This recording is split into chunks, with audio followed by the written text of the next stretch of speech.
Well, with this year's late summer rains, odds are some of Oklahoma farmers will be laboring this Labor Day planting wheat. In this week's Oklahoma Profile, we meet a farmer who is just as comfortable meeting with world leaders as he is aboard his own farm tractor. Here's Keith Kisling in his own words. Once in a while you'll find a head like this. It could possibly fill 3 grains to the mesh, and it's about 8 grains long. I had 4 years of teaching BOAG, and I liked it. But while I was teaching BOAG, I decided that I convinced myself that there wasn't going to be very many young farmers coming up real shortly. And the opportunity was there to maybe pick up some extra ground and get started. We were young, and we just decided that we'd convinced ourselves farming was the way of life for us. But the wheat looks pretty good. Being on the Wheat Commission and chairman of U.S. Wheat, I've got to see an awful lot in Egypt and Cairo and Dubai and places that are now the major trading areas in the world. Then I got to go to Japan and Taiwan, South Korea, and the Philippines, places that there are a huge number of people in small areas.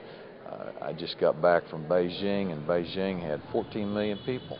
That's 9 million in New York. That's a good comparison. The people are just everywhere in China, and it's an opportunity for us to help feed those people.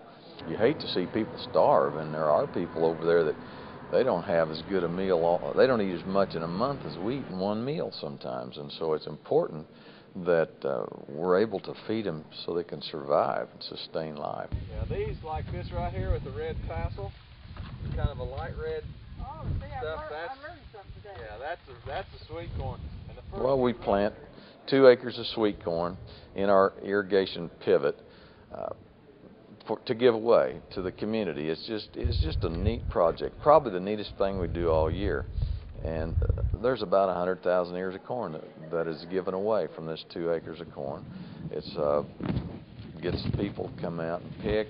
We sit over there and visit as they come out in the evenings, and there's people come out there that have not got very much to eat in the last day, in the last week, and they'll come in old cars and pick, and they really enjoy it, and it's just a good community project. Whether or not these make anything at all down here, or some of these smaller heads make, is going to depend on the weather between now and the 1st of June. I've got a great family, and I couldn't have gone through U.S. Wheats without the family.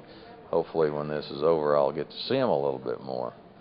But we do everything together, and it started clear back when kids were going through 4-H and FFA, and we went to a lot of stock shows together.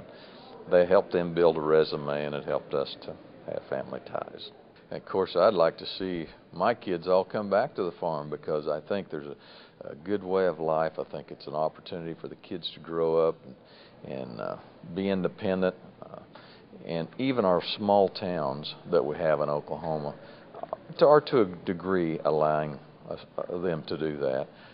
I just like being on the farm and running my own business and taking off when I want to and working hard when I want to.